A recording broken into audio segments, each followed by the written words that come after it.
Olá pessoal, tudo bem? Galera, hoje eu trago para vocês algumas questões de raciocínio lógico. Questões essas dos últimos concursos de 2020 até 2022. Então, antes da gente iniciar a aula, eu peço que vocês se inscrevam no canal, ativem o sininho aí para receber notificações de vídeos novos, dá um like no vídeo e compartilha aí com a galera que vocês estão estudando. E vamos lá!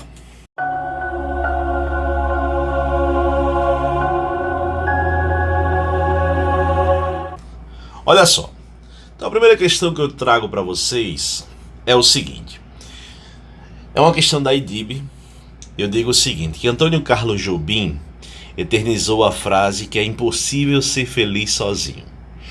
Considerando agora que é verdade a seguinte afirmação, todas as pessoas sozinhas são infelizes, podemos concluir que, letra A, se Maria é infeliz, então Maria é uma pessoa sozinha? Então o que eu posso inferir daqui? O que eu posso deduzir daqui?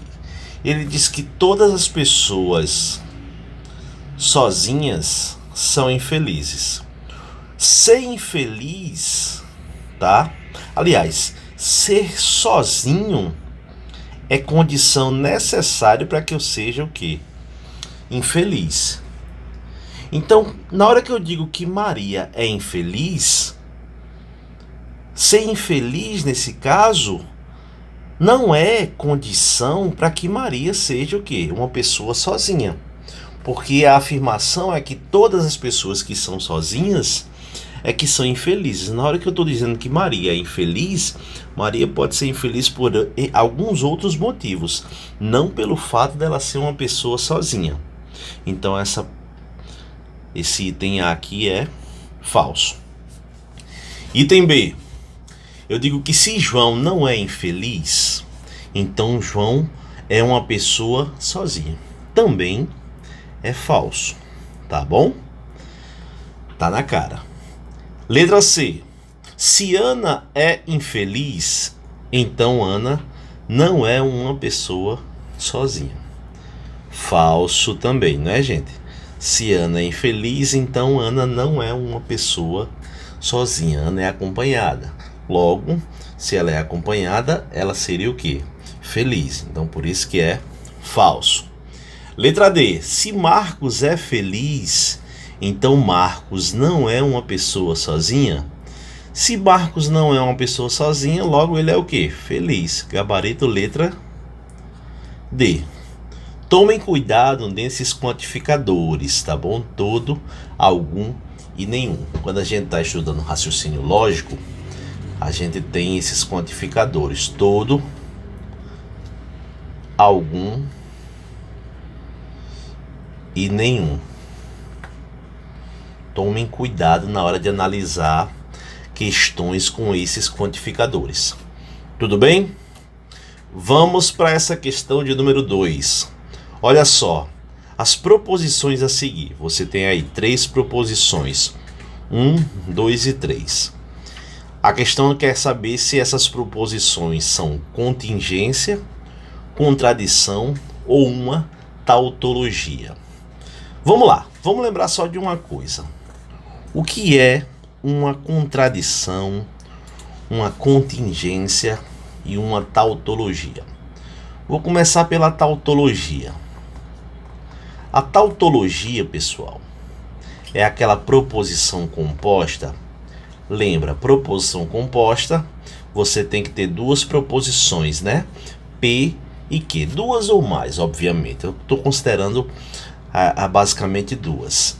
Elas vão se relacionar de alguma maneira, de modo que a relação entre essas 2 proposições torne ela sempre verdadeira.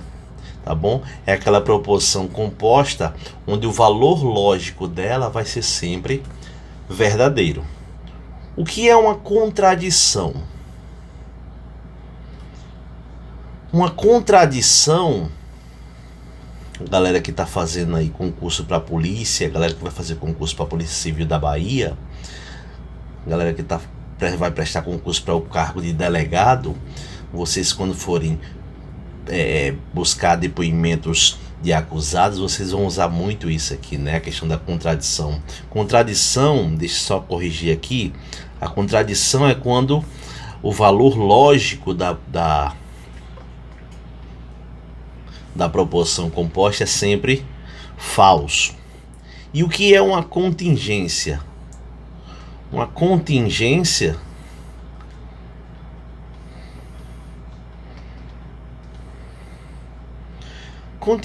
pessoal, é aquela proposição que ela não é nem uma tautologia e nem uma contradição. Os valores lógicos vão depender, obviamente, das proposições anteriores. Então, dependem, obviamente, quando eu falo dependem quem? Dependem os valores lógicos, né? Dependem das proposições anteriores.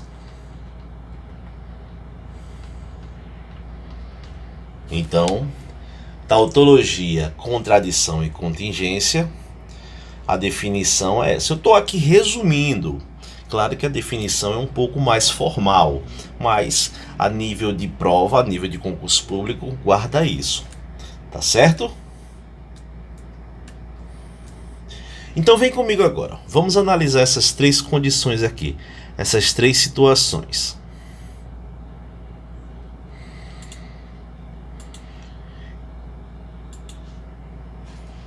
Então na primeira, ele diz o quê? P e Q, então P ou Q. Como é que eu faço para analisar o valor lógico de proposições? A melhor maneira é você construir a tabela verdade, não é isso? Então vamos lá, vamos construir a tabela verdade. Como você tem duas proposições, P e Q, vai ser uma tabela com 4 linhas. Você tem aqui 4 linhas. Começando por P, você tem V, V, F, F. Depois você tem os valores se alternando, VF, VF. Nessa outra coluna eu vou botar o quê? Eu vou botar P e Q. Lembre, P e Q só é verdadeiro se as duas forem verdadeiras, não é? Então P e Q aqui, ó, só vai ser verdadeiro se as duas forem verdadeiras. Consequentemente, as demais são falsas. P ou Q, para que P ou Q seja verdadeiro, basta que uma seja verdadeiro, que P ou Q vai ser toda verdadeira, né? Então P ou Q aqui, você vai lá na coluna do P e na coluna do Q. Então V e V aqui vai ficar V. VF fica V. FV fica V. E FF fica F. E agora você tem um condicional. O condicional de P e Q e P ou Q. Então P e Q, então P ou Q. Vamos lá. Vamos lembrar de uma coisa. No condicional VF, toda vez que você tem nesse sentido VF, isso vai dar sempre F. Então você vai ter que analisar quem agora? Esta coluna aqui e essa. Então aqui você tem VV, isso dá V. FV, isso dá V. FV, isso dá V. E FF, isso dá V. O que ele está dizendo aqui? O que essa proposição composta é? O valor lógico dela é todo verdadeiro. Então ela é uma tautologia. Então eu sei que essa proposição é uma tautologia. Vamos ganhar tempo? Vamos lá. Então eu já posso eliminar a A, a B e a E. Só me resta quem? A C e a D. Vamos analisar a segunda agora? Analisando a segunda, eu tenho o quê? Você pode dizer, Felipe, é mais fácil analisar a terceira, porque a terceira você tem um condicional e P e Q, né? Então vamos analisar a terceira situação, porque eu sei que a primeira é uma tautologia. Se eu acho a terceira, consequentemente eu sei a segunda. Então a primeira eu tenho P, a segunda eu tenho Q, eu tenho P e Q, e tenho o bicondicional, né? P, se, somente se, P e Q. Então aqui você tem V, V, F, F, VF, VF. Na conjunção de P e Q, ela só vai ser verdadeira se as duas forem verdadeiras. Então P e Q só é verdadeira nessa primeira linha, nas outras são falsas. E no bicondicional, pessoal, basta lembrar do jogo de sinal, né? Uma dica que eu dou para vocês, basta lembrar, valor verdadeiro é positivo e valor falso é negativo. Então aqui você vai analisar P, essa coluna do P e do P e Q. Então V e V você tem o que? Você tem V. VF você tem o que? F. FF você tem o que? V. E FF você tem o que? Você tem F. Então o que é que essa questão está me dizendo? Isso aqui é uma contingência, não é? Porque ela não é nenhuma tautologia, porque os valores lógicos não são todos verdadeiros, e também não é uma contradição. Então os valores lógicos dependeram dos valores das proposições anteriores. Então gabarito dessa questão, letra D. Massa, galera? Então vamos para essa terceira questão, a questão da CESP. Questão, galera que pega questões do CESP, treme na base, mas não tenham medo não. Preste atenção no que é que diz essa questão. Ele diz o seguinte: considerando que as proposições lógicas sejam representadas por letras maiúsculas, julgue os próximos itens relativos à lógica proposicional e de argumentação. A expressão P então Q ou P então P é tautologia. Ele quer saber se isso é verdadeiro ou se isso é falso, né? No caso, certo ou errado. Como é que a gente constrói um argumento para saber se isso é certo ou se é errado? A melhor maneira, quando você vai analisar a lógica proposicional, é construindo a tabela verdade. Perceba que aqui você tem duas proposições simples, P e Q, e elas se relacionam através desses conectivos, então, ou, né? Vamos lá. Então aqui eu vou fazer o seguinte: você tem P, Q, você tem P, então Q, você tem agora P, então Q, ou P, e você tem o condicional maior, você tem P, então Q, ou P, então P. Então, você tem essa tabela aqui. Toma cuidado na hora de construir a tabela verdade para colocar as colunas de cada proposição, tá bom? Tanto as proposições simples quanto as proposições compostas.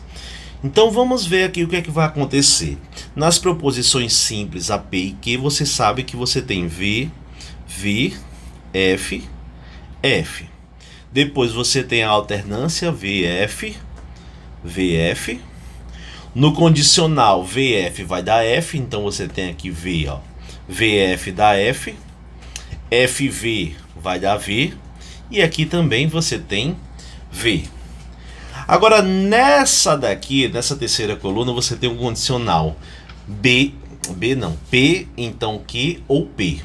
Você vai olhar essa coluna e a coluna da proposição simples P. Então você tem aqui, ó, VV, você tem V, FV você tem V, VF você tem V, VF você tem o quê? V também. Maravilha? Vamos lá, vamos conferir. Agora olhando para a última coluna, o que é que eu tenho? Eu vou olhar essa quarta coluna e vou olhar a coluna do P. E é um condicional, né? O condicional, quando você tem V, então F, isso dá o quê?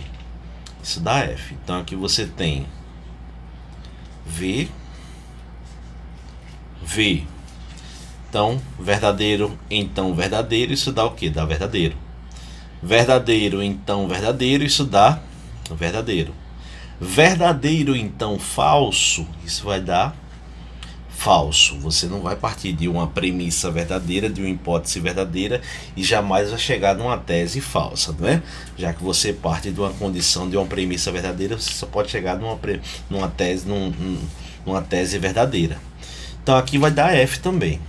Então a questão quer saber se essa proposição aqui toda é uma tautologia. Não é. Então, a questão está errada.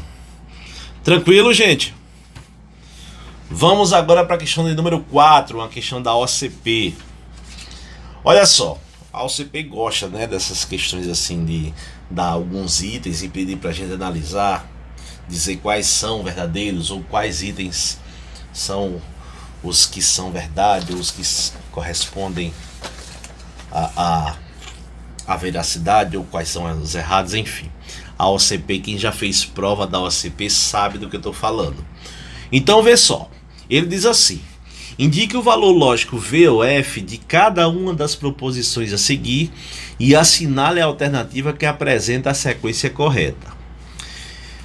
No primeiro item ele diz assim: 2% vezes 2 é igual a 4% e 20% de 20% é igual a 4%. Então vamos lá. Primeiro item. Perceba que aqui ele fez uma composição de duas proposições.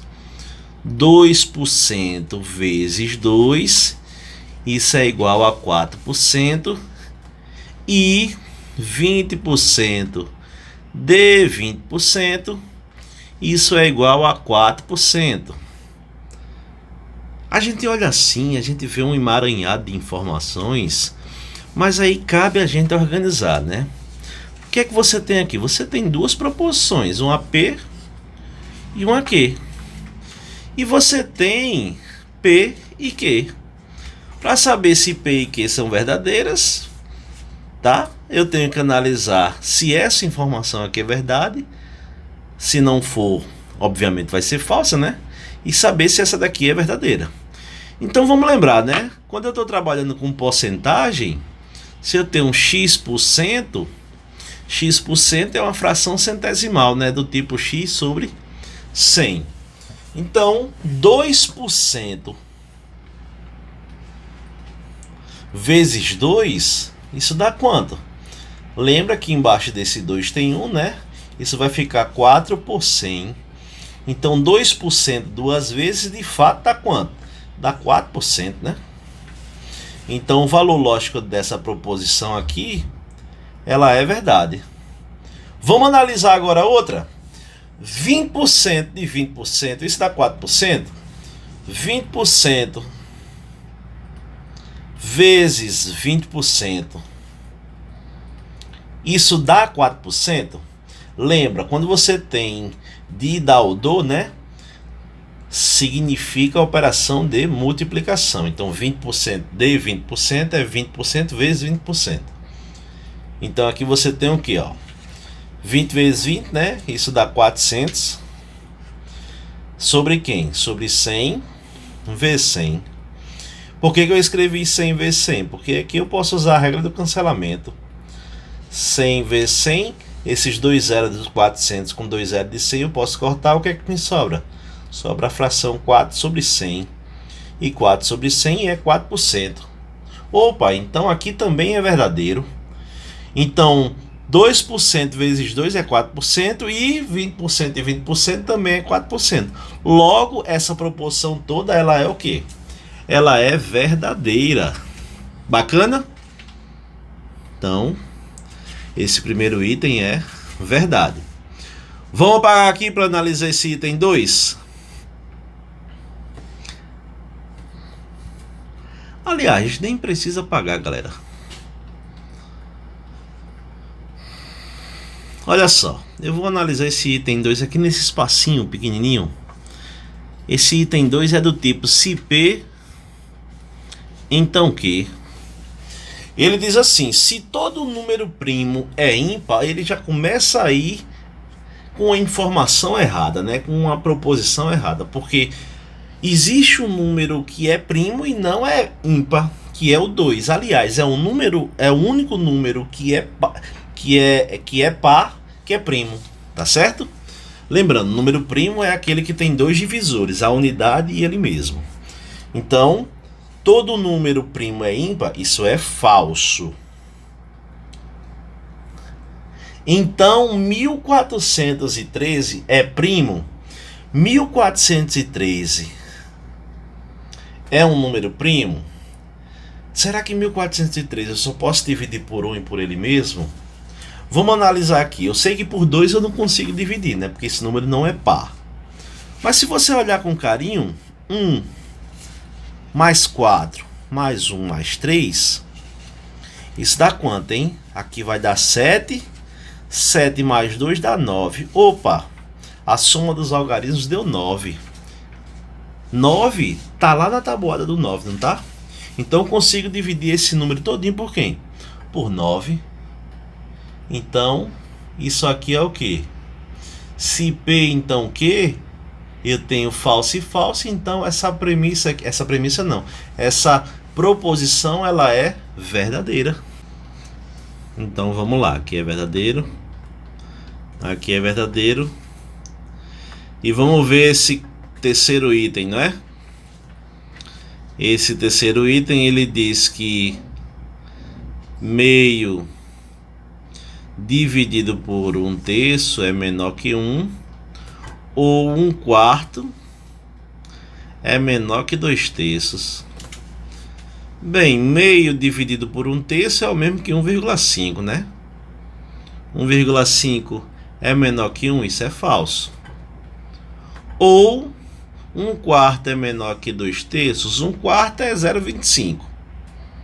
0,25, isso é menor que 2/3? 2/3 dá aí 0,6 aproximadamente. Então isso é o que? Isso aqui é 0,25 é menor que 0,6. Isso aqui é verdadeiro. Então a proposição toda ela é o que? Ela é verdadeiro.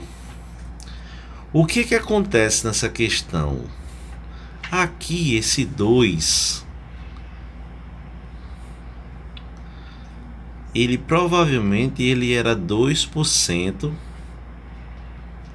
ao quadrado. 2% ao quadrado, isso vai ficar 4 sobre 100 ao quadrado. E isso aqui não é 4%. Então essa proposição toda aqui ela é falsa. Bacana? Tudo bem?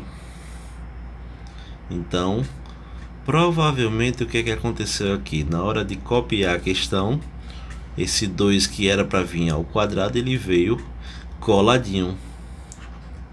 Então, gabarito letra D. E vamos, por último, mas não menos importante, essa questão de número 5, uma questão da IDIB também, né? Ou do IDIB, porque é um instituto. Ele diz o seguinte, né? Considerando o conjunto dos números inteiros não positivos, que é representado por Z-, e o conjunto dos naturais, que é representado por N, assinale a alternativa que indica corretamente quantos elementos possui a interseção de Z- com N. Pessoal, vamos lembrar de uma coisa, né? Vamos fazer aqui uma representação na reta. Você tem o 0, tá? À direita você tem os valores positivos, olhando no sentido crescente da reta. E à esquerda você tem os valores negativos. Z menos é tudo isso aqui, sem incluir o zero. E os naturais, tá? Os naturais são todos esses aqui. Tá bom? Esses são os naturais. Não há interseção alguma entre Z menos e os naturais. Essa interseção é vazia. Quando dois conjuntos não possuem interseção, a gente diz que eles são conjuntos disjuntos, tá bom? Então aqui a alternativa correta é a letra A. Não possui nenhum elemento em comum, não possui elementos em comum na interseção dos dois, tá bom? Lembrando que interseção entre dois conjuntos é um conjunto formado pelos elementos em comum. Por exemplo, se eu tenho um conjunto A que tem os elementos 1, 2, 3, 4, 5